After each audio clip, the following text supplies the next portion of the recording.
Hola, hola a todos, ¿qué tal? Bienvenidos a un nuevo programa de Snapback, programa número 3. Tenemos ahora más gente el día de hoy. Sebastián no nos va a acompañar. Como que no, si está acá al lado. Es Claro, tocayo, no hay otro tocayo. Sebastián, claro, es su tocayo. Bueno, comentarle que Sebastián Carmona, nuestro pastor, está actualmente en un casamiento, le tocó. Está a casar. No, él va a Ah, pensé que casar eso. a Ok. un par de hermanos, así que se excusa por el día de hoy. Pero no nos quedamos pelados, me acompaña Sebastián Barahona, nos conocemos desde que, por lo menos desde que yo tengo 6 años. También acá tengo al dueño de la Sofri, no, mentira. Tengo acá a Dueño. Pancho Lagos, conmigo, un hermano en la fe, con su esposa No igual. sé. La conozco desde años, desde que éramos, desde la misma edad que Sebastián Barahona.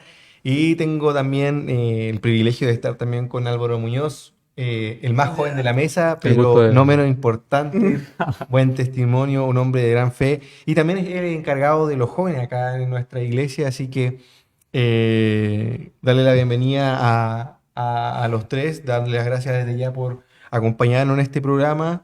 Y el capítulo de hoy se trata sobre las pruebas y tentaciones. Em, Siempre parto el programa con un resumen del programa anterior. Y con Sebastián hablábamos anteriormente sobre la doctrina del pecado y la salvación. Partimos hablando sobre el pecado, que es cualquier cosa que contradice el carácter santo de Dios. También se define como pecado, como errar en el blanco, ¿no es cierto? Cualquier cosa que realmente no sea la voluntad de Dios. Y que el problema del pecado era que trae muerte al hombre, y no solamente la muerte física, sino que también la muerte espiritual. O sea, y esto a la vez que trae la separación con Dios. Y no solamente una separación puntual, sino que una separación eterna con Dios. Y también hablábamos que, ¿cómo se llama? Esta separación eterna es con sufrimiento. Hablamos del castigo eterno, hablamos de el infierno. Entonces, Jesucristo lo que hizo fue reconciliar esta relación quebrada entre el hombre y Dios por medio del pago de muerte por todos los pecados de la humanidad una sola vez. Y aquel que hablábamos que reconoce a Jesucristo como el Hijo de Dios y su sacrificio, tiene hasta el día de hoy la potestad de ser llamado Hijo de Dios. Puedes tener una relación personal con Él, nosotros sabemos, y tenemos una tremenda promesa que vamos a estar con Dios algún día por la eternidad.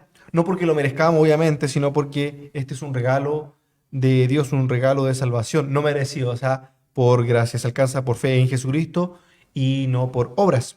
Ahora en el programa de hoy, como le dije, vamos a ver una de las cosas que experimenta el cristiano después de que se convierte. ¿Ya? Ujú. Hablo de las pruebas y tentaciones. Pero antes de empezar, quiero decirles que si bien este capítulo de hoy vamos a hablar, le vamos a dar mucha énfasis a lo que son las pruebas, a lo que son las tentaciones, etcétera, eh, esto no significa que el cristiano no viva con gozo. ¿Ya? Vamos a darle harto énfasis, pero quiero decir que en general el cristiano siempre vive con gozo. Y antes de empezar, ¿qué les parece si oramos, chicos? Ujú. Padre, Señor, te damos las gracias porque podemos estudiar tu palabra, Señor, de manera simple, Señor, pero con un trasfondo espiritual potente, Señor. Gracias porque tú quieres que nosotros crezcamos, Señor, como cristianos, Señor, como parte de tu cuerpo. Y sabemos que todo esto, Señor, lo obtenemos por gracia y por tu misericordia. Gracias, Señor, porque podemos estudiar tu palabra, Señor. Bendice, Señor, a las personas que escuchan esto, Señor, y úsanos, Señor, en el día de hoy, Padre. En el nombre de Jesús. Amén.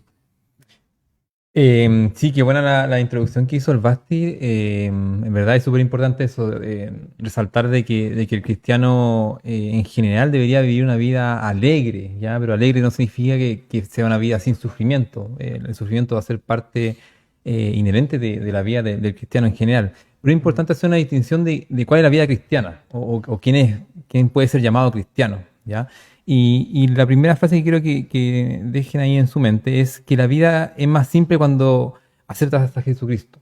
Y la verdad es que no siempre es así. Cuando uno acepta a Jesucristo, obviamente hay que hacer una distinción entre la gente que cree en Dios y la gente que reconoce que existe un Dios, o la gente que cree en Jesús, o la gente que realmente lo acepta como un Salvador. ¿Ya? Y ese es el cristiano. El cristiano es el que ve a Jesucristo, lo ve como un modelo a seguir y lo acepta como Salvador porque reconoce que en él hay un problema. ¿Ya? Yo necesito salvación porque veo en mí algo que me carcome, que es el pecado, como decía el Basti, y por lo tanto necesito a alguien que me salve. ¿Ya? Y ese Salvador es Jesucristo.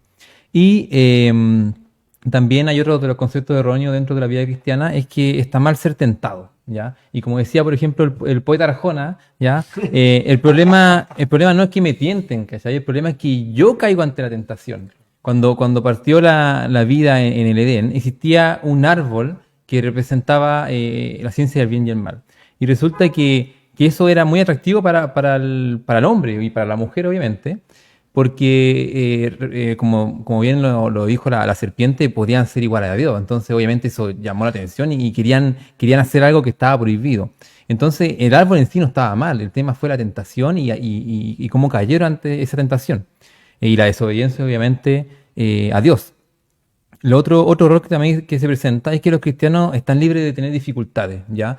Y existe mucha confusión hoy en día. De hecho, hay muchos ministerios, por así llamarlo, cristianos o religiosos, donde se promueve esta vida alejada del sufrimiento, esta vida donde todo es felicidad, donde si tú le pides a Dios un bienestar, Dios te lo va a dar, no solamente físico, sino también mental, económico. Y resulta que en ninguna parte de la Biblia te dice que va a ser así, por lo menos de una manera constante. Y el ejemplo más claro es el mismo Jesucristo, ¿ya? Que los cristianos estén libres de tener dificultades es una locura pensando que nuestro Salvador o el quien inició el movimiento cristiano, que es Cristo precisamente, sufrió la muerte y incluso siendo abandonado por sus seguidores. De hecho, él mismo tuvo pruebas y tentaciones, o sea, por eso es nuestro modelo a seguir. Claro, él mismo dijo, en el mundo van a tener aflicción. Y algunos incluso, él dice, los van a insultar, los van a perseguir, los van a mentir, a mí me van a abandonar, decía. Y Jesús, incluso desde el momento en que llega acá a la tierra, él no vino a nacer a la clínica alemana de Belén, o no vino a vivir en el Hotel Hilton de Jerusalén. Él vino a vivir como una persona normal, con una persona de carne y hueso, y obviamente con un poder divino que obviamente ¿cómo se llama? Impidió hacer las cosas que nosotros hacemos, como por ejemplo el pecar, ¿ya? O le desobedecer a Dios, él fue obediente hasta la muerte y la muerte de cruz, como dice Pablo. Filipenses 2:8. Filipenses 2. ¡Ay, qué buena memoria, qué buena memoria! Lo tengo acá en el brazo, por eso. Ah, qué buena. ¿En serio? Sí. ¿De cuándo? ¿Qué Una es ese lapicera. tatuaje? Hace mucho tiempo. Una lapicera entonces. No cachaba.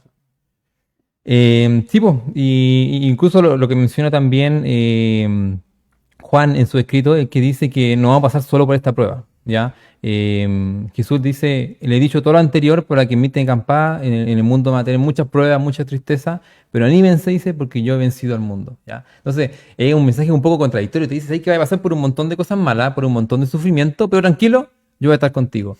Y si uno no conoce a Cristo, entonces podría dudar, pero cuando ya lo conoces, cuando sabes que Él jamás te va a dejar abandonado, entonces es un salvavidas que realmente salva vidas. Buen punto, buen punto. Bueno, sí, pues súper bueno el saber de que van a haber pruebas. La Biblia, Jesús dice, como dijo el Pancho ya hace un rato, citando obviamente a Jesús mismo en la Biblia, en el mundo tendréis aflicciones, es decir, hay una realidad. Una realidad es que vamos a pasar por pruebas, vamos a pasar por cosas que van a causar cierto sufrimiento y que pueden ser difíciles en la vida. Pero uno también podría preguntarse ¿por qué? ¿Por qué es que vamos a pasar por estas pruebas? Es lo que todos se preguntan. Claro, ¿Por qué? ¿Por qué, señor? Claro, Frase, una frase en las tan- películas típicas dices, pero ¿por qué? Bueno, ¿Por qué a mí? claro, si uno, ¿Por qué no a Él? ¿por qué no él? Claro, porque a mí se hizo hecho todo bien.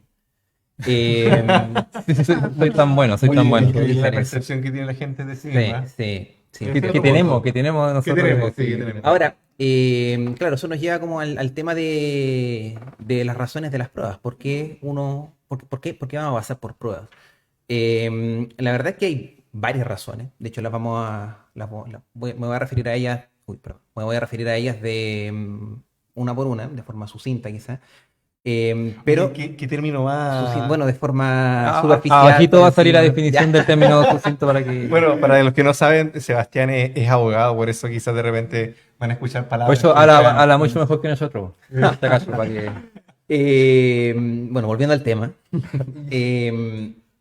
La verdad es que hay una razón que podríamos decir que es una razón amplia o genérica incluso, que es primero una razón amplia de respecto de todo, de todas las cosas que pasan en la vida.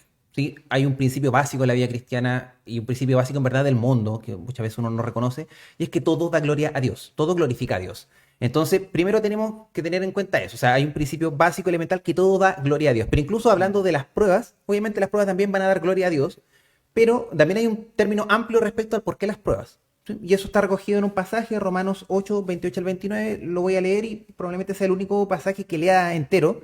A los demás me voy a referir de forma No vas a resumida. citarlo. Claro, pero es importante el de Romanos 8, 28 29, que dice así: y sabemos que a los que aman a Dios, todas las cosas les ayudan a bien. Esto es, a los que conforme a su propósito son llamados. Porque a los que antes conoció también los predestinó para que fuesen hechos conforme a la imagen de su Hijo, para que Él sea el primogénito entre muchos hermanos. Ese es el principio básico. Todas las cosas para el que ama a Dios ayudan o cooperan para bien. Y es interesante que ese bien no es un bien como nosotros humanamente podríamos entender. No necesariamente va a decir relación con algún aspecto económico, que nos va a ir muy bien económicamente, que vamos a tener paz social, que nuestra familia va a estar en paz, que son cosas que pueden pasar, que Dios puede bendecirnos con ello. Pero cuando Dios dice que todas las cosas nos ayudan a bien, no se refiere exactamente a eso, sino que se refiere a algo mucho más profundo. El siguiente versículo, que era el 29 que leí, justamente habla de que hay un propósito. Bueno, el versículo 28 dice que hay un propósito y por tanto Dios tiene un propósito para con nosotros y ese bien va a ser justamente hacer ese propósito en nosotros. ¿Cuál es ese propósito? Lo que dice más adelante, después cuando dice que Él decidió que fuésemos hechos conforme a la imagen de su Hijo. Eso puede sonar un poco raro de repente como está, Muy raro. como está enunciado, claro, como está traducido, pero versiones más simples, más, de traducciones más de lenguaje más actuales de la Biblia dicen que Dios había decidido que fuésemos parecidos o semejantes a su Hijo. Esa es la NTV, ¿no? La TLA, traducción del lenguaje actual. Ah, ya, perfecto. Es decir, todo lo que nos pasa en nuestra vida como cristianos justamente va a cooperar para ese bien, es decir, para hacernos cada día más parecidos a Jesús. Ahora, ¿cómo más parecido a Jesús? ¿Cómo lo logramos? Porque claro, no, yo pero físicamente primero, quizás, físicamente pero- no, pero va a referirse, se refiere más bien a que vamos a tener el carácter de Jesús, la forma de ver la vida como Jesús, la forma de apreciar las cosas como Jesús, la forma de reaccionar frente a las cosas como Jesús. Y justamente es que en la práctica, esas cosas, o sea, vamos a ir siendo más parecidos a Jesús a través de las pruebas. Todas las cosas cooperan para bien. Las pruebas cooperan para nuestro bien. Las pruebas cooperan entonces para que nosotros podamos ser hechos cada vez más parecidos a Jesús. Eso lo dice la Biblia. Las pruebas van a afectar varias cosas de nuestro carácter, varios aspectos de nuestro carácter que nosotros vamos a poder ir mejorando, superando, acomodando, adecuando a cómo es Jesús. Así, por ejemplo, así como de forma un poco más resumida, ¿cómo es que este bien coopera para nosotros y cómo es que estas pruebas pueden irnos formando nosotros el carácter de Jesús? Es que, por ejemplo, las pruebas sirven para poder mostrar dónde está nuestra fe, dónde está nuestra confianza, dónde está puesta esa confianza. De hecho, una de las cosas que muchos han hablado este tiempo es que con el tema de la pandemia se ha visto realmente la fe, dónde está la fe de los cristianos. Si está en un retiro de un fondo, si está Claro. en los políticos. De hecho, muchos cristianos se han visto confundidos este último tiempo, este año, y desde el año pasado, en realidad, por el tema de estallido social.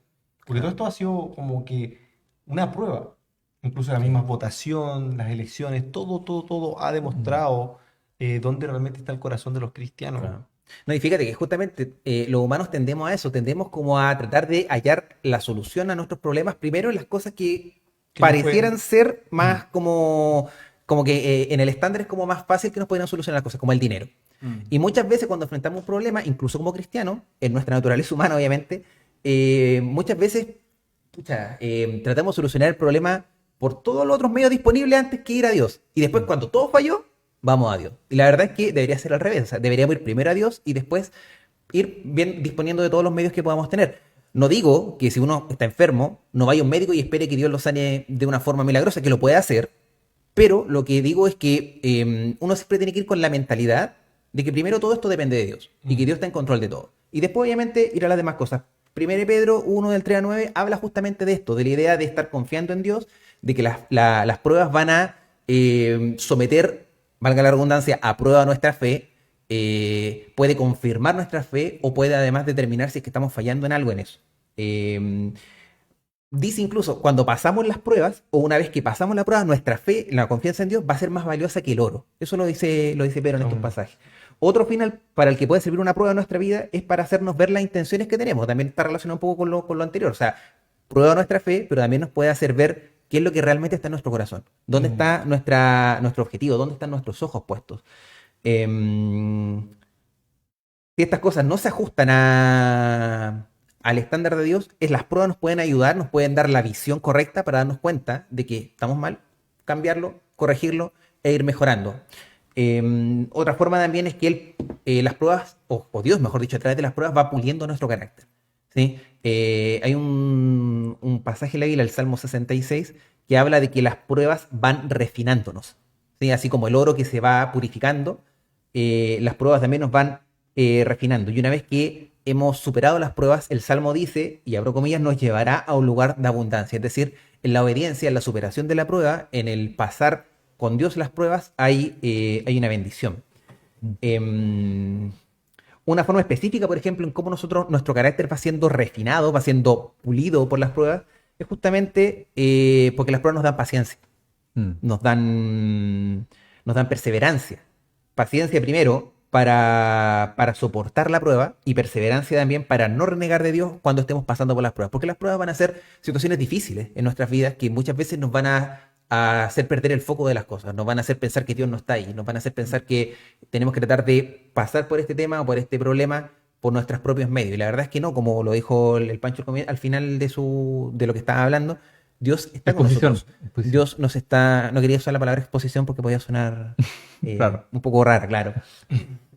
Santiago 1 dice eso, la prueba de nuestra fe produce paciencia. Y la paciencia produce un carácter aprobado. Eso es lo Mm. que, Yo, lo que yo- habla yo creo que es Santiago. el problema en general, no solamente como cristianos, sino como seres humanos que tenemos poca paciencia. Queremos Sí. adelantarnos a los planes de Dios o queremos tomar nuestras propias decisiones cuando Dios te dice, pero espera un poquito, po. O sea, date el tiempo. Y hoy en día, ¿cuántas decisiones tomamos de manera impetuosa y sabiendo las consecuencias malas que se vienen, igual lo hacemos? ¿Por qué? Porque no estamos dispuestos a esperar, sobre todo en una sociedad donde el tiempo es tan escaso Sí, y tan poco valorado. es básicamente porque tampoco estamos dispuestos a sufrir. Ese es el tema, no nos gusta estar en el sufrimiento. Y claro, obviamente a nadie le gusta, si una reacción negativa. Pero las pruebas sirven, las pruebas tienen un objetivo. Claro. Y por tanto, claramente, si Dios quiere que estemos pasando por algún problema, por alguna situación difícil, por alguna prueba, la idea es poder tener paciencia y perseverancia mientras pase, porque la prueba va a acabar cuando Dios determine que acabe. Entonces eso es importante de tenerlo presente. Las pruebas también nos corrigen, y eso es importante también, porque muchas veces cuando una prueba me puede estar mostrando cómo estoy reaccionando, dónde está puesto nuestro ojo, dónde está puesta mi intención en verdad. Si no está en Dios, me puede ayudar a corregirle. Hebreos 12, por ejemplo, dice que Dios nos ama como un padre. Y un padre corrige a su hijo, Dios nos corrige también de la misma forma. Un padre no amaría a su hijo si no lo corrigiera. Entonces Exacto. también Dios nos corrige y lo hace muchas veces a través de las pruebas, de estas situaciones difíciles. No es un castigo, ojo, no es un castigo, no es que Dios te esté castigando y de esa forma te va a corregir, no, sino que la prueba en sí, el pasar esta situación difícil, nos puede mostrar muchas veces dónde está nuestro corazón, dónde están nuestras intenciones, cómo estamos solucionando las cosas y obviamente por el Espíritu de Dios nos podemos dar cuenta que, obviamente estamos teniendo una actitud incorrecta y cambiarla. De esa forma es como corregir. Y bueno, más que nada eso, sí. Obviamente todo esto tiene un puro fin, que es glorificar a Dios. ¿Sí? Exactamente. 1 Pedro 4 Te- dice ahí un poco eso de eh, mm, que tengamos por sumo gozo cuando estemos pasando por una prueba, dice. Bueno, Santiago también lo dice. Hay una gloria de Dios como prometida al final. O sea, si obviamente estamos sufriendo por la causa de Cristo, dice Pedro, después tengan por certeza que después van a deleitarse en la gloria de Él. O sea, hay una gloria prometida de Dios en la cual nosotros nos vamos a gozar y que obviamente viene por la prueba también. Y es interesante que también Pedro claro, no nos dice que por cualquier sufrimiento es el que nos va a hacer llevar a esta gloria de Dios, sino que el sufrimiento por la causa de Cristo. Porque si uno hace algo malo y está sufriendo por hacer esas cosas malas, te está pagando las consecuencias de lo que hizo. Pero Oye, incluso en esas circunstancias, la misericordia de Dios muchas veces está con nosotros, e incluso en esas circunstancias, en las mismas consecuencias de nuestro pecado, en el mismo sufrimiento por las consecuencias de nuestro pecado, Dios con su gracia nos permite pasar el tema, Él se glorifica, lo usa para refinar nuestro carácter, para darnos cuenta de como somos, corregirnos, etcétera. Entonces, incluso hasta esas situaciones que pudieran ser culpa nuestra, por decirlo así, también Dios las usa. Es importante eso. Oye, ¿te parece, Sebastián, si vemos algunas características de Sí, las pruebas en eso, sí en eso justo quería general? decir. ¿Te parece? Sí, me Mira, parece Me bien. parece una hay, frase. son tres cosas bien pequeñas que las pruebas en general pueden, algunas pueden ser muy, muy severas. Los que han leído las cartas paulinas saben quizás todo lo que ha pasado Pablo, Pablo, ¿cierto? Con todos sus viajes misioneros y desde antes incluso. él lo empieza a relatar, de hecho, pues él dice, he sufrido tanto naufragio, me han picado serpientes, dice, Sí, azote, lo han apedreado apedreado, también. o Y no sea, empieza a decir la cantidad demasiado, de pues. hecho, Yo incluso sentía que podría decir hasta eso. de bestias, o sea, de bestias, de No, yo no. ladrones, de Apaleado, todo. Le dice. pegaron por todos lados. Pero algunas veces las pruebas pueden ser, si bien pueden ser muy, muy duras, como las que pasó Pablo y muchos hombres de la fe, incluso las que nosotros podemos pasar el día de hoy, algunas causas son desconocidas Mm. de las aflicciones.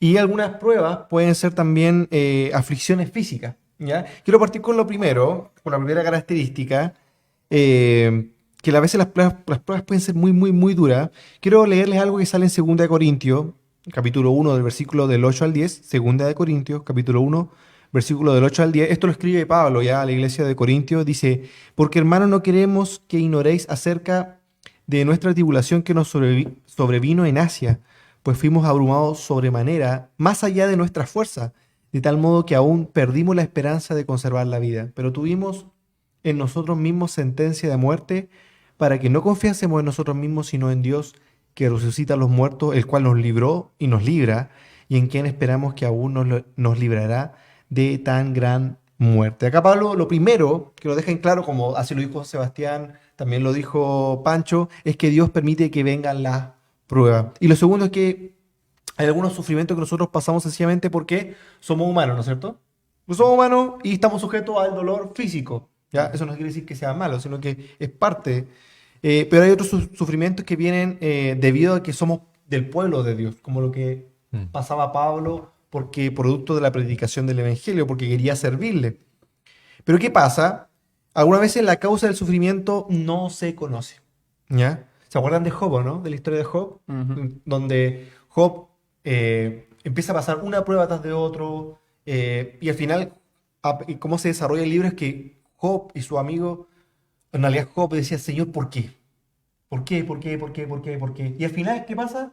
Dios, en vez de responderle de la manera en que Job quería, Dios le responde con puras preguntas. Le dice, ¿acaso tú pusiste los cimientos del mundo? ¿Le dijiste al mar dónde se tenía que detener? ¿Cómo se hizo el cielo? Y hace una infinidad de preguntas que al final Job, en vez de saber el porqué de sus tribulaciones, Job termina conociendo de forma más personal a Dios. Mm.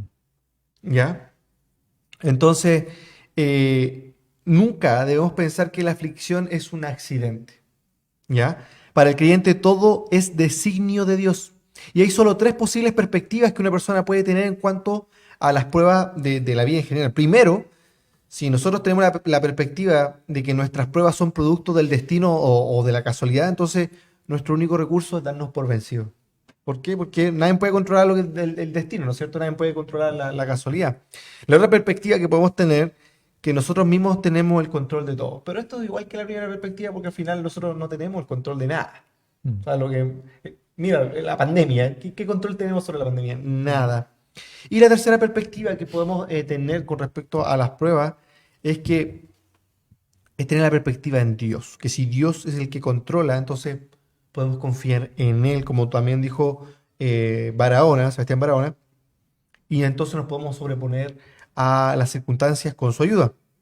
Entonces, en general, es que Dios nos anima en todas nuestras tribulaciones, enseñándonos por medio de su palabra que Él es quien permite que nos vengan las pruebas, pero que también está en control de estas pruebas. Y mira, Dios sabía exactamente cuánto podía soportar Pablo. Dios sabe Mm. cuánto puedes soportar tú, Pancho, cuánto puedes soportar tú, Álvaro, etcétera. Pero aún así quiere que todos sepamos que Él siempre va a tener la situación en control. Y ahí Mm. está la fe. Mira, le voy a leer algo que me gustó mucho. Dice que Dios pone a sus hijos en el horno, mantiene su mano en el termostato y su ojo en el termómetro. Mm. O sea, siempre tiene en control todo. Quizás el horno puede estar calentándose, pero él coloca la mano, va a saber qué tan caliente está y puede ver qué tan difícil o qué tan alto llega la temperatura. Mm. Entonces, eh, si bien lo primero que él tiene que hacer en nosotros es mostrarnos cuán débiles somos, ¿ya? Pero Dios que como decíamos, es que quiere que confiemos en Él, no en nuestros talentos, ni tampoco en nuestras capacidades, ni tampoco en nuestra experiencia, porque pasa de repente que ya llega a cierta edad que tú dices, no, esto ya lo conozco. Oye, ya he pasado por esto y ya sé cómo actuar, ¿no es Mm. cierto? Uno dice que cuando uno pasa la edad, se vuelve, cuando uno es viejo, se vuelve más sabio. Pero eso no ocurre tanto tampoco para los cristianos, porque un joven puede ser tan sabio como un hombre que ha vivido 60 años en la carne. Mm. O sea, perdón, puede ser más, pero más sabio, dije igual, pero sí, ok. Pero bueno, para seguir, quiero hablarle ahora sobre las aflicciones físicas.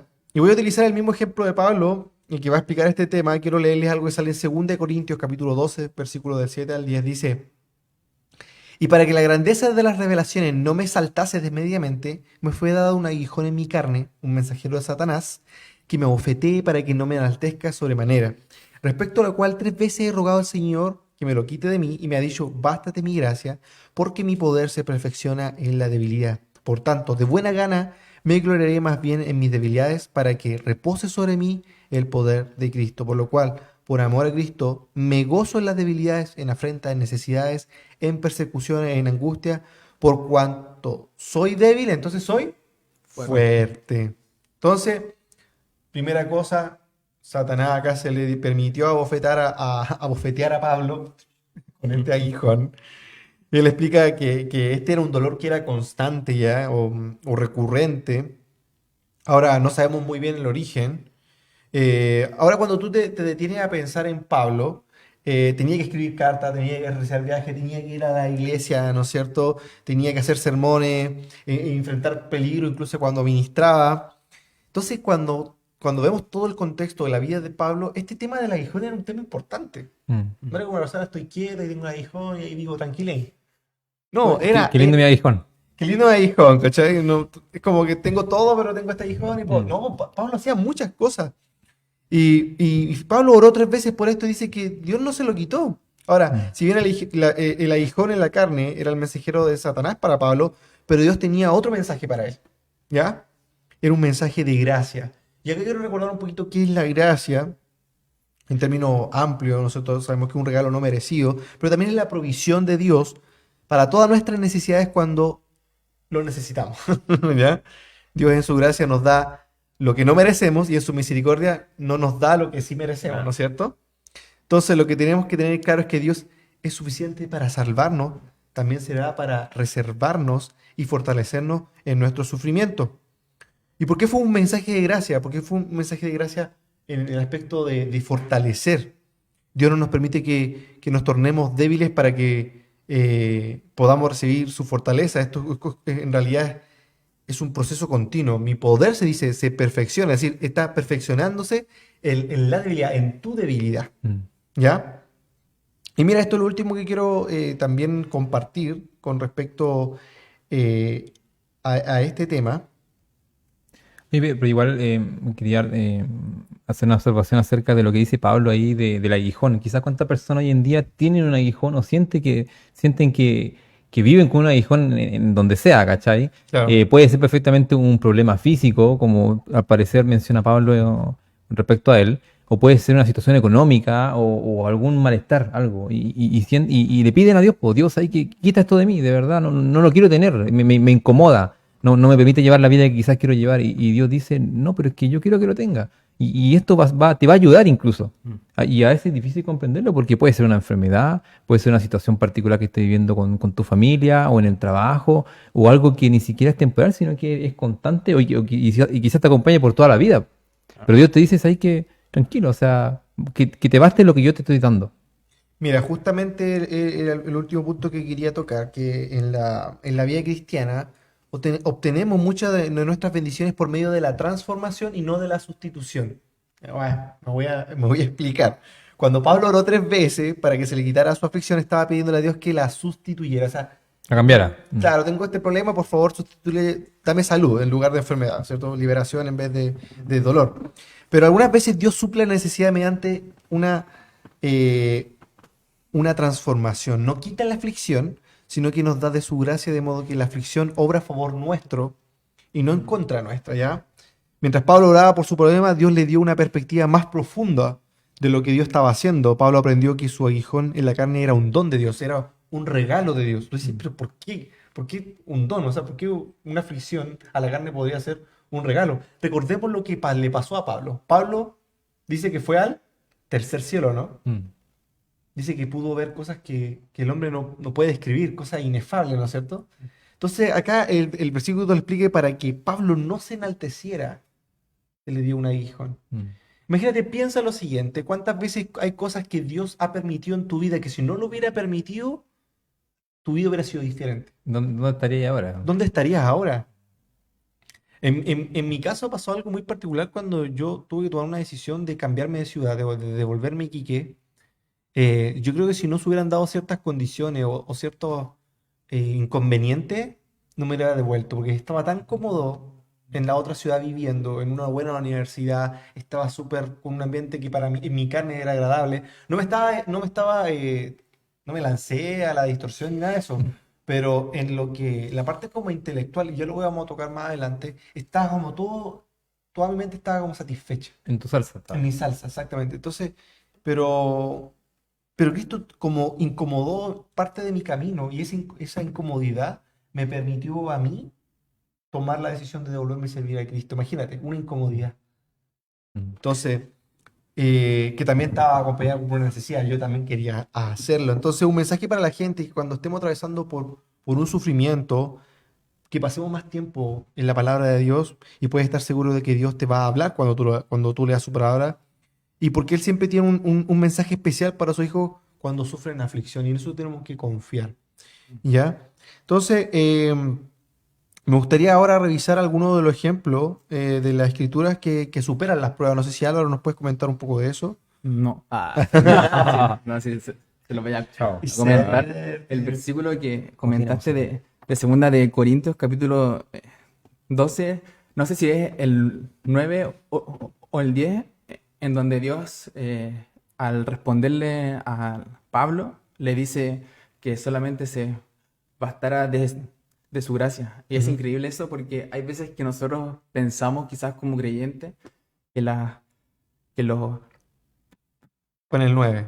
personajes de la Biblia, como los discípulos de Jesús, los apóstoles y demás, vi- vivieron vidas perfectas, sin problemas, sin complicaciones, no pecaban, incluso quizás pensamos No se eso, enojaban. pero claro, Caminaban en el como aire, sí. Pablo o Levitaban. como Pedro, claro, le evitaban, pero la Biblia es clara y concisa al mencionarnos los fracasos de las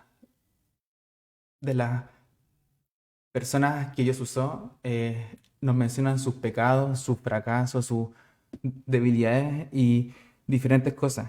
Y con respecto a eso, vamos a mencionar solamente algunos ejemplos que nos muestra la Biblia y de los ejemplos eh, vamos a sacar algunas conclusiones.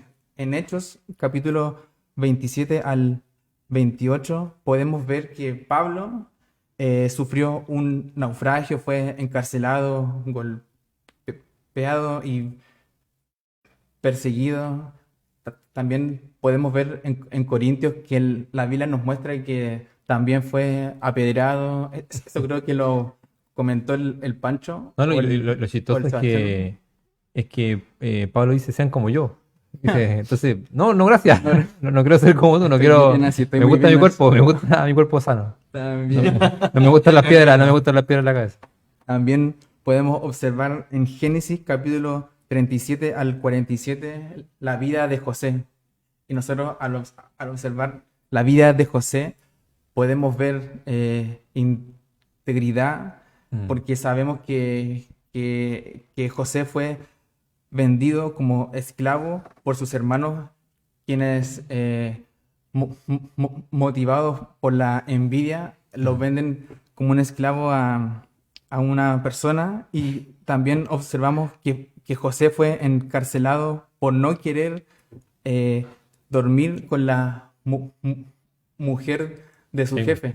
Y nosotros, al pensar eso y ver la posibilidad que se le dio a José de gobernar sobre la casa de un millonario, y se le presenta la posibilidad de, más encima, la mujer de su jefe se le presenta a José para dormir con él, pero José, en su convicción y temor por Dios, decide no dormir con la mujer de su jefe, y consecuencia de ello fue que la mujer lo acusa Lo de, denunció.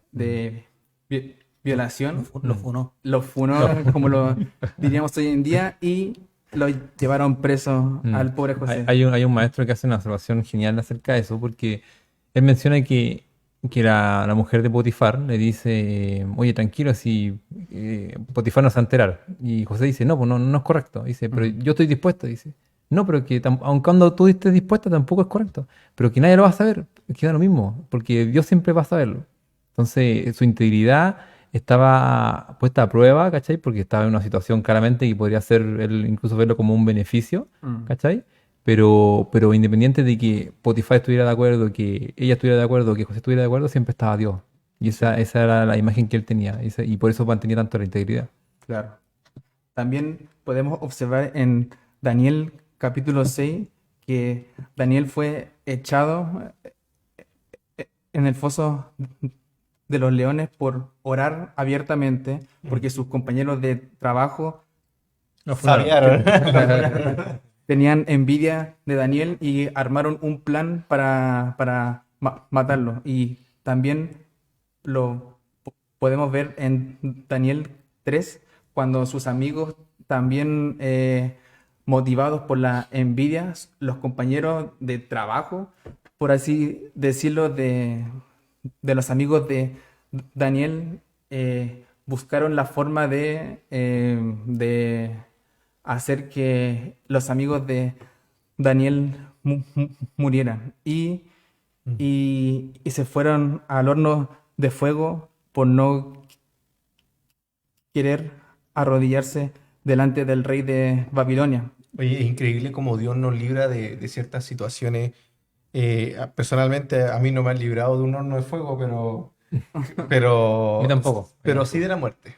Así como, porque pueden ser varias situaciones, no solamente que te estén quemando, puede haber sido un choque, puede haber sido una enfermedad. En mi caso, yo cuando era chico, me acuerdo, tenía 7 años, y justo con mi hermana nos tornábamos quién dormía con mi mamá en la cama. Oh. Era muy chiquitito, 7 años. Hasta los Nos tornábamos. 30. Ah. 27.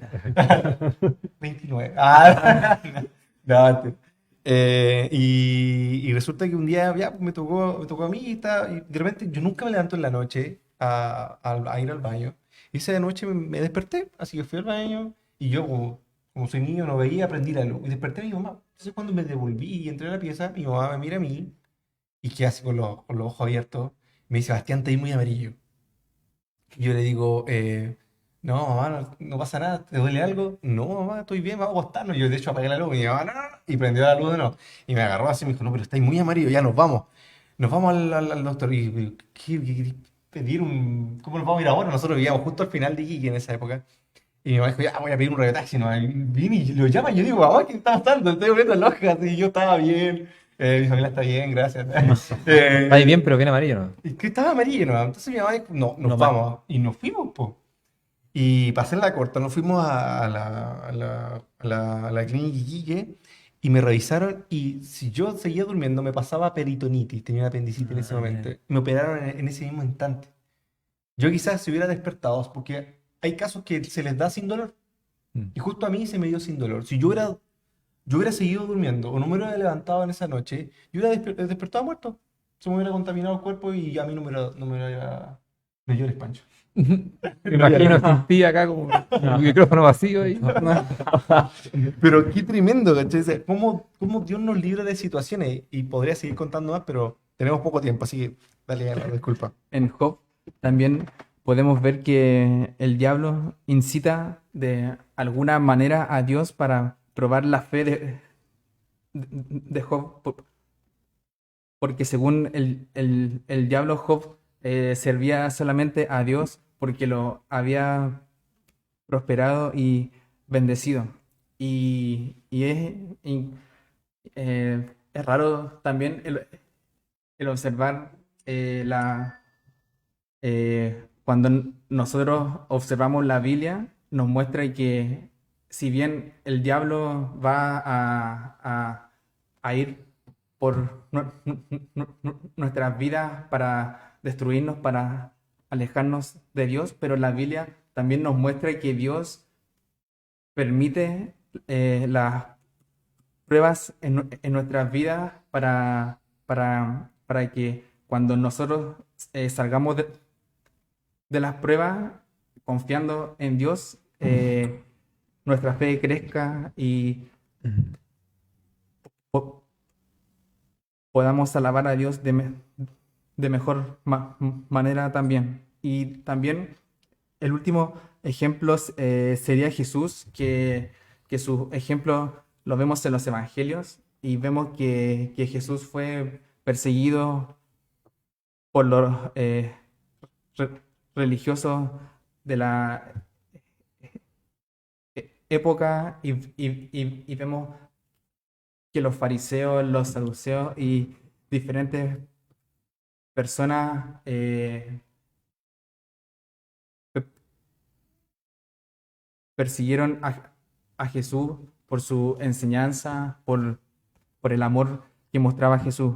Pero también observamos que Jesús fue fiel en sus pruebas.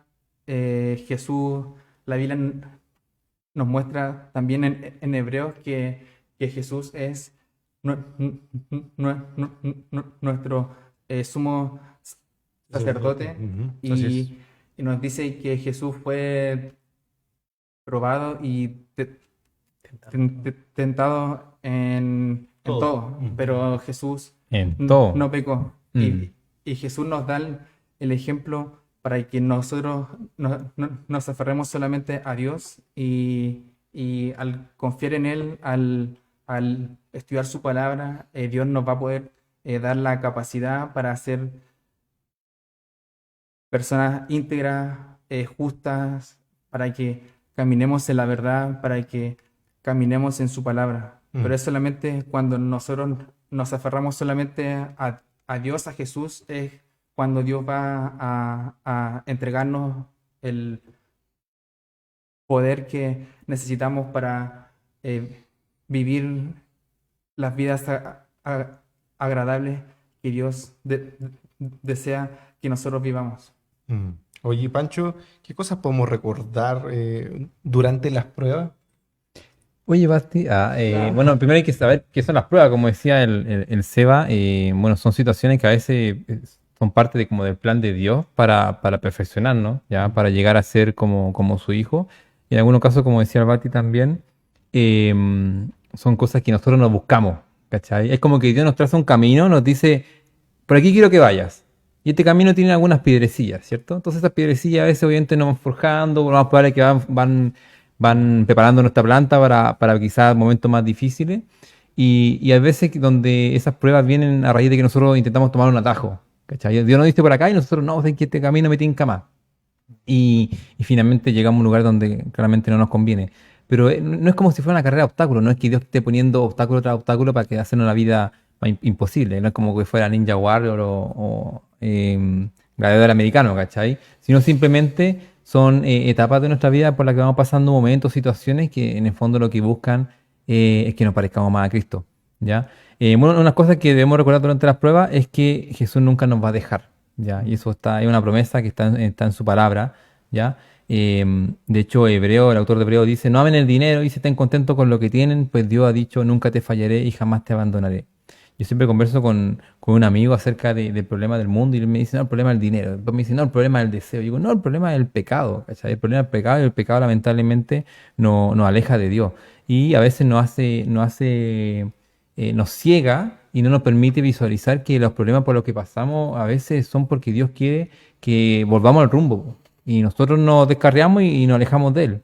Otra cosa que debemos recordar también es que quien empezó la buena obra con nosotros la completará, ¿ya? Y la completará hasta que quede lista, dice, cuando Jesucristo vuelva. Y ahí se ve una cuestión genial. Yo hace poco se me echó a perder la moto, todavía está mala. Y resulta que el mecánico que la estaba arreglando se fue y la dejó a media. Entonces después vino otro mecánico y tuvo que meterle mano y tuvo que partir casi de cero. Y es lo que nos pasa a veces. Cuando tú empezás una obra, empieza un maestro haciéndolo con su estilo y después llega otro y le mete otra cuestión, la verdad es que no funciona mucho. Te voy a dar mi mecánico entonces. Qué bueno. Porque a mí efectivamente me entregaron mi moto la semana pasada, así que ya Buena, te lo voy a buena. dar. Y la va a dejar perfeccionada ahí. Entonces acá no hace una promesa de que él no nos va a dejar, no nos va ¿cómo se llama? A desamparar, va a estar siempre con nosotros en cada momento y va a ir cada día perfeccionándonos más, ¿cachai? No es una cuestión que nos deje abandonados, que nos deje a mitad de camino. Otra cosa que también que debemos recordar es que siempre está enseñándonos, ¿ya? Dios es un padre amoroso, un padre que busca corregir y así como cualquier padre en la vida lo que busca es enseñar y yo recuerdo un escritor cristiano que dice, gracias Señor por el cincel y el fuego, ¿ya? Gracias Señor por la forma en que trataste conmigo. Ya, todo, es raro agradecer el fuego, ¿cachai? El fuego, como bien puede dañar, pero también puede purificar. Y el cincel también, pues el cincel puede dañar obviamente, pero en el fondo va moldeando como un escultor a su obra, ¿ya? Y en este caso nosotros somos obra de sus manos, como lo dice la palabra. Y otra cosa que también dice Santiago, tengan gozo, ¿ya? El gozo es una palabra súper común en el cristianismo, ¿cachai? El gozo, yo creo que se usa harto porque representa un estado de felicidad que no tiene que ver con una plenitud en todo ámbito, no tiene que ver con una situación económica estable ni con una situación física normal, sin enfermedades, sino que tiene que ver con que a pesar de que pasemos por momentos de dificultad, tenemos quien nos avale, tenemos quien nos apoye. Y finalmente, habla acerca de la condenación, ¿ya? Y de la esperanza. Mucha gente hoy en día vive condenándose a sí mismo, ya vive castigándose, vive haciendo pruebas, vive tratando de ganarse el cielo. Pero el cielo ya lo pagó Jesucristo, ya el ticket para poder tomar el transporte hacia ese rumbo, hacia ese destino, ya está cancelado, ya y está disponible ahí, libre para ti, gratis. Y mucha gente lamentablemente eso lo desconoce. Y ese es el mensaje yo creo que más esperanzador que tiene el Evangelio. Que a pesar de que incluso la pega, podríamos pensar que la pega del encargado de marketing del cielo es complicado, ¿no? Es como decirte, ¿sabéis qué? Van a ser perseguidos por causa de la justicia, van a ser azotados, los van a vituperar, los van a perseguir, todas las cosas, pero tranquilo, alégrense. ¿Qué onda? ¿Qué mensaje es? Si vais por una carretera, te dice, no sigáis porque va a estar mal la cosa más adelante. Así que para, detente acá porque más allá se pone difícil la cosa. Después, así que hay una cuesta más adelante y al final te dice, alégrate, ¿cachai? Es como el que corre la carrera y sabe que a medida que avanza va a ir doliendo cada vez más los músculos, va a ir transpirando mucho más, te va a ir necesitando cada vez más sed, pero tú al final estás viendo la luz al final del túnel. Y esa luz No es que seamos masoquistas, sí se la cuestión. No, claramente no. Oye, ¿les parece si pasamos al siguiente tema que es la tentación? Y creo que estamos un poco cortos con el tiempo, pero vamos a hacer todo el esfuerzo para reducir los tiempos de cada uno, ¿les parece, chicos? Me tienta que Ya, avancemos. partamos con lo básico, con la definición de tentación. Si tú vas rápidamente y te metes a Google y pones definición de tentación, a mí me salió que era el impulso de hacer o tomar algo atrayente pero que puede resultar inconveniente. Me gustó, simple, aplica también a lo que es el aspecto espiritual, así que decidí dejarlo ahí para presentarlo. Pero quiero partir que la tentación viene de tres áreas principales. Para esto quiero comentar rápidamente un versículo que sale en Primera de Juan, capítulo 2, del versículo del 15 al 17, dice, no améis al mundo, ni las cosas que están en el mundo. Si alguno ama al mundo, el amor del Padre no está en él, porque todo lo que hay en el mundo, los deseos de la carne, los deseos de los ojos y la vanagloria de la vida, no proviene del Padre, sino del mundo. Y el mundo pasa y sus deseos, pero el que hace la voluntad de Dios permanece para siempre. Entonces tenemos acá tres cosas. la lujuria de la carne, la lujuria de los ojos y el orgullo de la vida. Cuando nosotros hablamos de la lujuria de la carne, hablamos del viejo hombre, ¿no es cierto? Fue fuerte esta palabra lujuria. Sí, es cuando hablamos de lujuria, hablamos de ese deseo exacerbante, ¿está bien dicho? Exacerbado. Exacerbado, exactamente. Irrefinable. Pero desde una Sucinto, perspectiva negativa. Entonces, mira, cuando nosotros, el mundo cuando nos tienta eh, de acuerdo a nuestros deseos, pero nuestros deseos apela como al lado carnal de nuestros deseos básicos. Por ejemplo, nosotros sabemos que beber agua no es malo, sabemos que comer no es malo, sabemos que dormir no es malo. Incluso el sexo es de bendición cuando se hace dentro de los parámetros bíblicos, ¿no es cierto? Trae bendición para la pareja, de los casados, etcétera.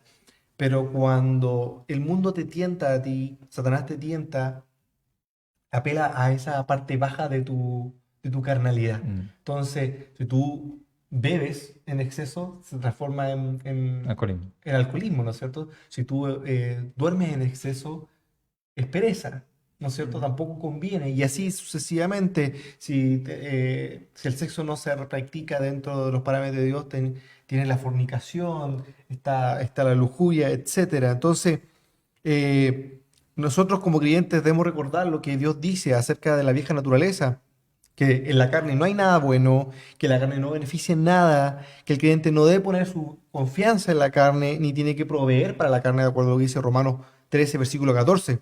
Entonces ahora el segundo engaño es que utiliza el mundo para atrapar a los creyentes y se domina los deseos de los ojos. Y acá tiene que ver más que nada que son deseos de carácter quizás más intelectuales, ¿ya? ¿Cómo se llama? Recordemos que los ojos, tal como los otros sentidos, son una puerta de entrada a la mente. Entonces muchas personas quizás no se sienten atraídas por el alcoholismo, pero se sienten atraídas quizás por tendencias religiosas, tendencias políticas, su rollo es otro. Y después cuando se refiere a la vanagloria de la vida, se refiere, bueno, no sé si ustedes se acuerdan lo que se refiere el griego de la palabra vanagloria, ¿no? No he Me estudiado fui muy a la griego pro- últimamente. me fui a la profundidad. Pero se traduce como, se utiliza para describir una persona que trata de impresionar a la gente con su importancia o su pertenencia. Como el Álvaro. No, eso es una mentira. Una falacia. La gente se esmera por demostrar algo que no son. Se endeuda solamente para Hoy en día, demostrar más algo que no son. con las redes sociales, mucho más. Por aquí, para no demostrarle a los demás que su vida no es vana, que su vida no es vacía. Entonces, nosotros tenemos que luchar contra estas cosas, pero solamente lo vamos a poder hacer por medio del Espíritu, ¿no? Entonces, nosotros tenemos una tentación que es alejarnos de Dios. Cuando nosotros nos alejamos de Dios, vienen apareciendo estas cosas nuevamente. Empieza a aparecer el viejo hombre. Pero nosotros sabemos, Pancho, que podemos tener victoria de estas cosas, ¿no es cierto? Sí, mira, hay que hay un versículo que me encanta, que está en 1 Corintios 10:13, que dice lo siguiente, la versión más o menos más moderna. Dice, las tentaciones que enfrentan en su vida no son distintas de las que otros atraviesan, ¿ya? O sea, todos pasamos por dificultades, todos pasamos por tentaciones, pero lo que a ti te tienta no necesariamente me va a tentar a mí, ¿ya? Y viceversa. Pero claramente todos vamos a ser tentados. Pero acá está la esperanza, que Dios es fiel, ¿ya? Él es fiel, Él es inmutable, Él es eterno, por lo tanto siempre va a estar con nosotros, siempre va a tener la misma actitud. Y Él no va a permitir que la tentación sea mayor de la que puedan soportar. Yo creo que es un mensaje, pero increíblemente esperanzador para cualquier persona que la está pasando mal. Obviamente tú puedes llegar a alguien que está muriendo así en su lecho de muerte y uno dice, no, tranquilo que Dios te va a dar algo, pero no va a ser insoportable, ¿cachai? Pero con el dolor que está sintiendo la persona quizás no es comprensible en ese momento. Pero Él dice que cuando seamos tentados, Él nos va a mostrar una salida para que podamos resistir, ¿ya? Y eso es un mensaje increíble para todas las personas que en este momento quizás están luchando con depresión, con algún problema familiar, con algún problema económico. Resistan, tengan fe, tengan esperanza. Y lo que pide finalmente acá también Santiago en su carta es que hay que humillarse delante de Dios, ¿ya? Y dice, resistan al diablo y él huirá de nosotros. Y es una sensación súper genial, no sé si le ha pasado, que de repente está en una tentación así como brígida y el diablo está metido en tu cabeza y resulta que tenéis todo dispuesto para hacer una estupidez y de repente resistí un poquito nomás y libraste. Y decís, oh, te sentís como un campeón, así, y se suena de fondo así, We Are the Champion, así como que, oh, y levantáis las manos y decís, gracias Señor porque antes caía, antes no tenía esa fuerza, no tenía ese deseo de hacerte caso, de obedecerte, y ahora sí lo tengo, resistí un poquito, y como dice Santiago, él huyó, Mm. el diablo huyó. Sí, pues las tentaciones se resisten. Esa es la forma de superar la tentación, no sucumbir ante ella. La tentación al final no es otra cosa que una invitación, por decirlo así, atrayente a pecar, a hacer algo que nos aleja de Dios. Y nosotros podemos tener victoria sobre la tentación justamente resistiéndola. Ahora, ¿cómo? Bueno, la Biblia nos dice de que la victoria sobre la tentación está en Dios y en su palabra. Ujú. ¿Qué quiero decir con esto? De que el poder para resistir la tentación viene de Dios. ¿Sí? Eso es bastante consecuente con la idea de que todo da gloria a Dios, así que todo nace y termina en Dios y todo pasa por medio de Dios. Entonces, de la misma forma, también la forma de resistir las tentaciones no es algo que muchas veces nosotros podamos, usando el término que usó ahí el Bastián, no es que nosotros podamos vanagloriarnos de resistir una tentación, de superarla, sino que la verdad es que es el poder de Dios actuando en nosotros. Y obviamente al momento de resistir la tentación no tenemos que hacer otra cosa más que agradecer a Dios. Ahora, este poder que nos da Dios para resistir la tentación no viene, no es irracional, no es que venga de la nada, no es que venga, no sé, un poder así como el ki de los Saiyajin en Dragon Ball, sino un poder ese tipo. Viene de la palabra de Dios, el cosmos, el Cairo zodiaco. No, viene de la palabra de Dios. ¿Sí? La Biblia nos dice, por ejemplo, en Efesios 6:10, fortaleceos en el Señor y en el poder de su fuerza. Es decir, la fuerza, el poder viene de Dios. En Corintios también, 2 Corintios 10:4, habla de que nosotros tenemos armas que no son carnales, no son humanas, sino que son poderosas en Dios para la destrucción de fortaleza. Es decir, tenemos poder de Dios, que es un poder, valga la redundancia, poderoso, y habla de que tenemos armas para poder defendernos, para poder resistir a la tentación. Es increíble eso, porque de una forma igual la Biblia nos está diciendo de que la tentación va a ser fuerte, va a haber una pelea ahí. Mm. Y lo que nosotros tenemos para combatirlo son armas, como en una pelea. Obviamente, la guerra en este caso, como también ya lo han dicho antes, está ganada, ¿sí? Dios la ganó ya. Pero de todas formas hay una lucha. Y esas armas están justamente en la palabra de Dios. Hebreo nos dice que la palabra de Dios es viva, es eficaz, que penetra. De hecho, hace la referencia como una espada. Es como una espada que penetra hacia hasta lo más profundo. La Biblia penetra aún más profundo que una espada y puede discernir los pensamientos y las intenciones del corazón. Es decir, puede determinar, puede diferenciar cómo es que la gente piensa, cómo es el pensamiento humano, y eso es, y la Biblia nos muestra así muchas veces cómo somos. Es un espejo, pues, un espejo, exactamente. exactamente. Es un espejo que revela nuestras intenciones, y eso nos muestra muchas veces que frente a una tentación podemos resistirla de esa forma, sabiendo cómo somos. ¿Ya? Lo interesante es que también ahí la palabra te anima a que no seas como olvidadizo, que es como un hombre que se mira al espejo, pero después se va y se olvida de cómo Claro, era. claro. Decía, pasa mucho en estos tiempos de que ahora los cristianos luchan mucho con el doble ánimo. Sí. No están colocando sus ojos realmente en las cosas de arriba. Mm. Entonces, eso es importante que como cristianos tenemos que permanecer en la fe cristiana, pero mirando hacia Cristo, a que tenemos una meta, hay un final, hay una recompensa, hay una corona. Claro. Ahora, ¿por qué confiere en la Biblia? Si supone que la Biblia es el espejo, la Biblia la que discierne y la que nos puede ayudar a resistir la tentación. Bueno, porque la Biblia está inspirada por Dios. Es Dios respirando su palabra en la Biblia. De hecho, vamos a hacer un programa con respecto a la A la palabra de Dios. inspiración. Sí. Bueno, y el objetivo justamente es corregirnos, instruir en justicia, hacernos perfectos para toda buena obra. Y toda buena obra justamente es eso, no pecar. Entonces la Biblia nos Claro. capacita para eso. Juan 4, o sea, Lucas 4, del 1 al 13, nos da un ejemplo clarísimo de cómo Jesús eso le contesta con la palabra. No le contesta con un poder mágico ni nada más. La palabra de Dios. Escrito está, le dice, no solo de pan vivirá el hombre, sino que De toda palabra que sale de la de boca. toda palabra. Claro. Entonces, lo que nos está diciendo con eso es que lo espiritual es más importante que lo material. Que lo material es importante, tiene su relevancia, pero es más importante lo espiritual. Después también Satanás tienta a Jesús y le dice, yo tengo los reinos de todo este mundo, te los puedo dar si tú me adorares. Y Jesús de nuevo le contesta, escrito está, con la Biblia siempre. La palabra de Dios es lo que nos sirve para la tentación. Escrito está, al Señor tu Dios adorarás y solo a Él servirás. Entonces Satanás, como obviamente es pillo, es astuto, ¿Ah, sí? En esta tercera, lo intenta tentar en una tercera ocasión, pero ahora le saca la Biblia, le saca la Escritura.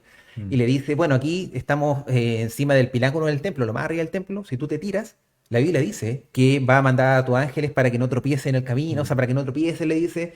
eh, y le dice también que en tus manos te están para que no tropieces tu pie en piedra. Satanás le tiró la Biblia, así como decir, bueno, la Biblia lo dice, así que tírate, pues le dice.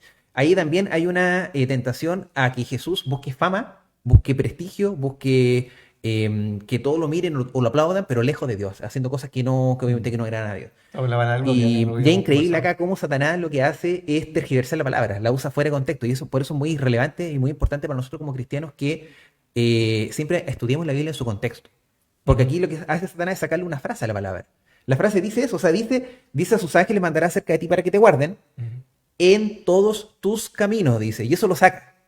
O Ujú. sea, claro, los ángeles nos van a guardar, eso es lo que está diciendo, pero en los caminos de Dios mientras estemos haciendo lo que Dios compete, lo que dio a la voluntad de Dios.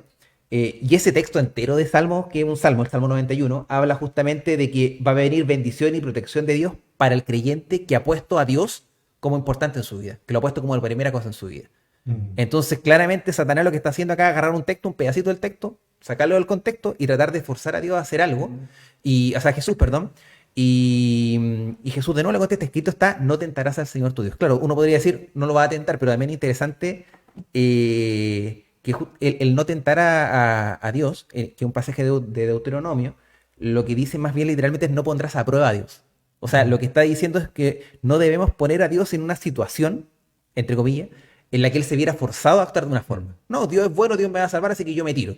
Y Dios va a ser forzado a salvarme, porque eso es lo que quiere decir ese pasaje de Deuteronomio. Entonces Jesús contesta con la palabra, resiste la tentación, después Satanás se va, y es justamente eso, o sea, Satanás siempre va a estar tratando de aportillarnos, siempre va a estar tratando de tentarnos, y bueno, ahí el Álvaro quizás nos podría ayudar un poco a ilustrarnos cómo es que Satanás nos va a tratar de tentar para nosotros poder estar atentos a eso, estar em, Ujú. cautelosos a eso. Mm. ¿Mm? Y si bien el diablo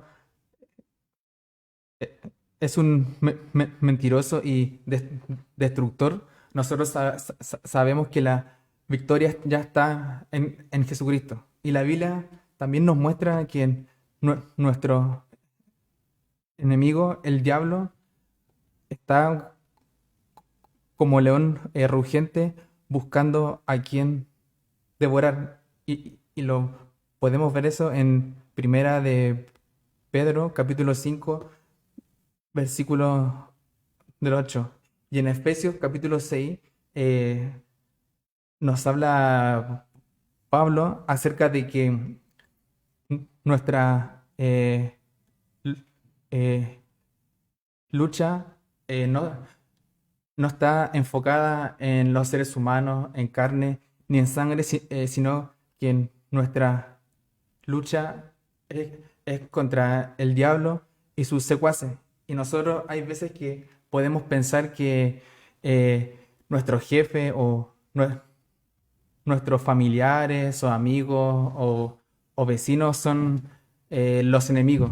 Y quizás nos empezamos a amargar y frustrar con las personas porque creemos que son la gente nuestros enemigos, pero la Biblia es clara y nos dice que nuestro enemigo es el diablo. Y Mm.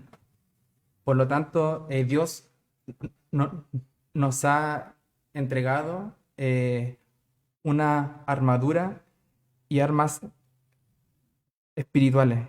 Y nos dice en Efesios 6 que nos vistamos de la verdad, de la justicia, del evangelio, de la paz, de la fe y también de la salvación.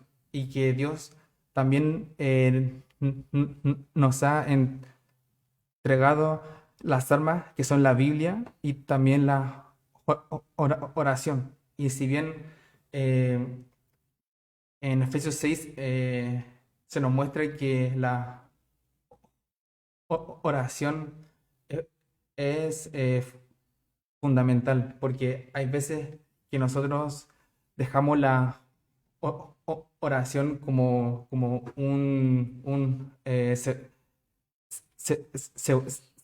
segundo recurso o plan B, plan C, pero la Biblia nos muestra que debiera ser nuestro primer plan. Mm. Y a medida que nosotros nos vamos acercando a Dios de manera íntima, Dios nos va a ir ayudando a vencer nuestros vicios, tentaciones y pecados. No sé. Mira, si yo creo que ya hemos expuesto casi todo, pero podríamos seguir hablando hasta mañana sobre estos dos temas que son tremendos. Pero si puedo hacer como un resumen que nos va a ayudar a nosotros a perseverar, ¿ya? A perseverar en promedio a través de una prueba o cuando venga la tentación es caminar en el Espíritu. Y mira, si tú me estás escuchando, te invito a que leas el capítulo 5 de Gálatas y léelo completo. Si bien del versículo 16 en adelante habla sobre lo que son los frutos de la carne, cuáles son los frutos del Espíritu, pero hay un versículo que me gusta mucho como parte de Gálatas 5, que es que tú permanezcas en la libertad en Cristo Jesús. En la tremenda libertad de no volver al pecado, de no volver a la vieja naturaleza, porque cuando nosotros tomamos mano de la vieja naturaleza, entonces cuando estemos frente a una prueba, cuando estemos frente a una tentación, vamos a guatear. El secreto, dicho a los chilenos, ¿dónde está la mano realmente? Es caminar en el Espíritu, caminar en el Espíritu Santo. Como todos lo han dicho, permanece en la oración, permanece leyendo la palabra, congrégate, congrégate. Hoy en día, claro, no lo podemos hacer por la pandemia, conéctate, viejo. Ahora podemos conectarnos desde un celular, desde un tablet, un computador, de lo que sea, no hay excusa. No te dejes desanimar no sé, por las cosas que están pasando a tu alrededor. Necesitamos caminar en el Espíritu para estar atentos a la jugada, como hizo Álvaro. Tenemos a un compadre que es Satanás con todos sus bicharracos ahí que quieren hacernos, que quieren que el hombre se pierda. Es una cuestión que es real. Está el mundo, todo el sistema actual del mundo está hecho para que tú te separes, que tu tiempo, yo termino a veces mi pega a las 7, a las 9, a las 10 de la noche, trabajo a veces hasta la madrugada. Porque el otro día con Barahona comentábamos que trabajamos más desde la casa que desde que íbamos a la oficina. ¿Por qué? Porque el sistema está hecho para oprimir al hombre, mantenerlo ocupado. Entonces, necesitamos el Espíritu Santo, el discernimiento del Espíritu Santo, el bautismo del Espíritu Santo, la llanura del Espíritu Santo, lo necesitamos.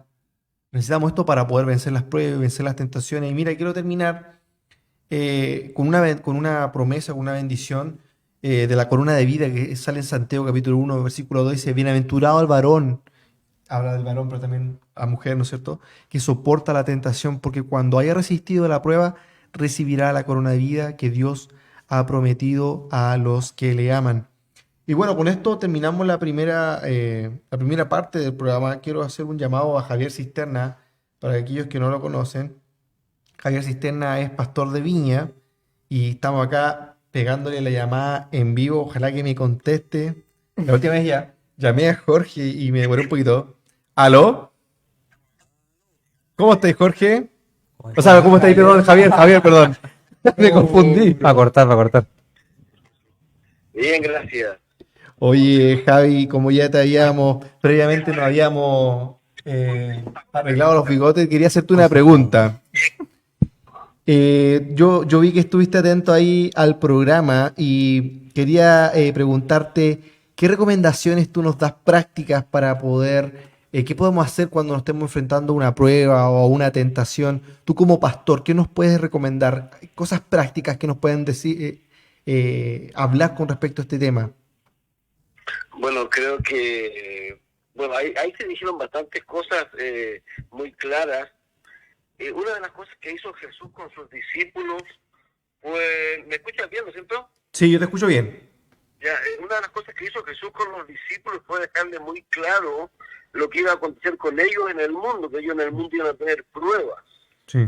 Ahora, ¿por qué esto es tan importante? Porque de alguna manera, cuando uno mira la escritura hablan acerca de esto. Pablo dice que no solo se nos ha concedido el privilegio de creer, sino también sufrir por él. Pedro, por ejemplo, a un grupo de personas que le escribe, le dice que aquellos que sufren según la voluntad de Dios, encomienden sus almas al fiel Creador y sigan haciendo el bien. Digamos, creo que una cosa muy importante que hay que entender con respecto a las pruebas, que las pruebas no se pueden recibir en incredulidad y queja. Porque cuando se reciben de esa manera, lo único que van a producir es amargura y desaliento. Por eso Santiago dice que cuando recibamos pruebas debemos recibirlas con gozo. Pero hay algo importante que dice Santiago ahí. Dice, cuando estemos en prueba, ¿qué es lo que tenemos que pedir? Es sabiduría. Ahora, ¿a qué se refiere con sabiduría ahí? Porque hay una cosa que hay que entender, hay cosas que son conocimiento. El conocimiento es información solamente. La sabiduría es la que te dice cómo usar esa información.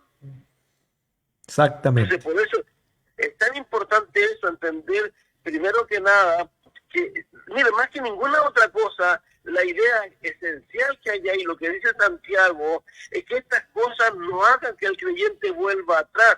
Por eso dice que la prueba produce paciencia. La paciencia no es algo pasivo, sino es el sufrir sin rendirse.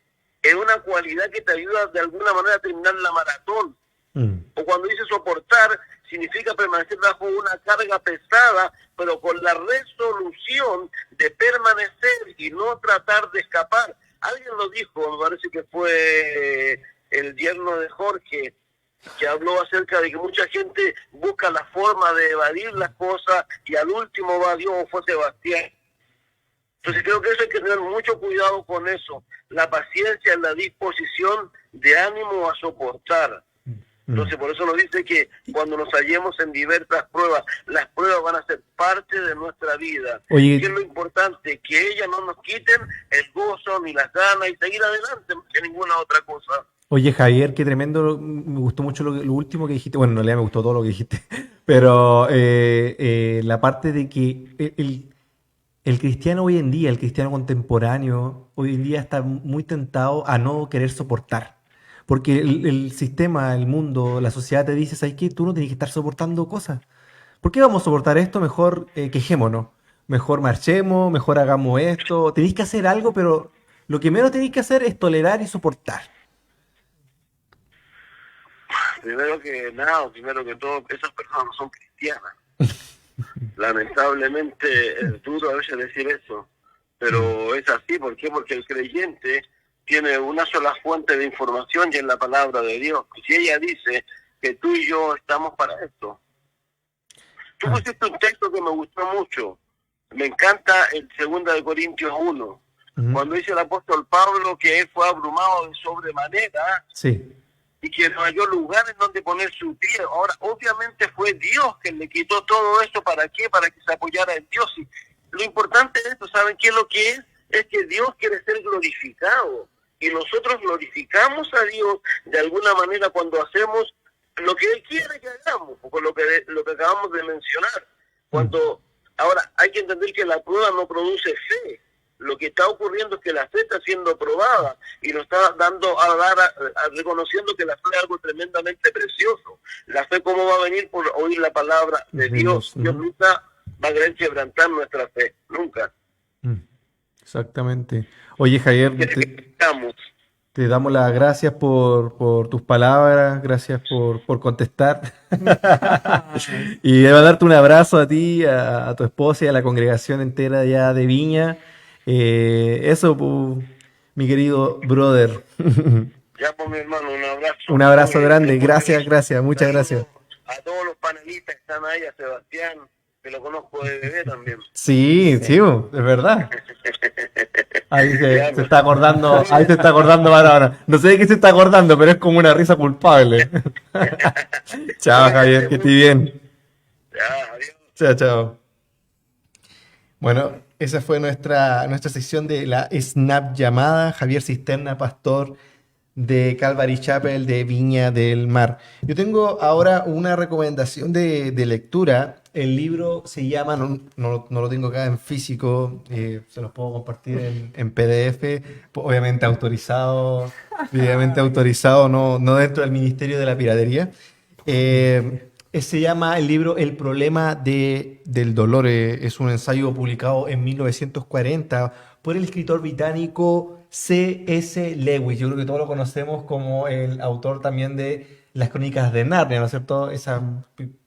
Sí, eso me suena de las películas. Sí, fue la adaptación del libro, esa película. Y creo que aborda acá desde una perspectiva cristiana cuál es el sentido del sufrimiento y cómo puede armonizarse la existencia del dolor con la bondad y la omnipotencia de Dios. Es tremendo este libro porque a C.S. Lewis, a él se le murió la esposa, entonces no es una persona que no sepa con respecto al sufrimiento. Así que esa es la recomendación de lectura del día de hoy. Música con respecto a este tema hay mucha, así que no sé, no voy a detener a recomendarle una canción en específico. Y bueno, darle las gracias a Álvaro. Gracias, Álvaro, por venir. Sebastián Barahona, Pancho, gracias. Está ahí. Lleno de Jorge. Lleno de Lleno de Jorge le dijo. Oye, gracias a todos los que se conectaron, a todos los que nos están viendo y a todos los que nos van a escuchar también en la tercera temporada de Spotify equipado pero ligero. Así que eso, llegamos hasta el final. Chao, chao a todos, que estén bien. Chao. Adiós. Adiós. Bendiciones.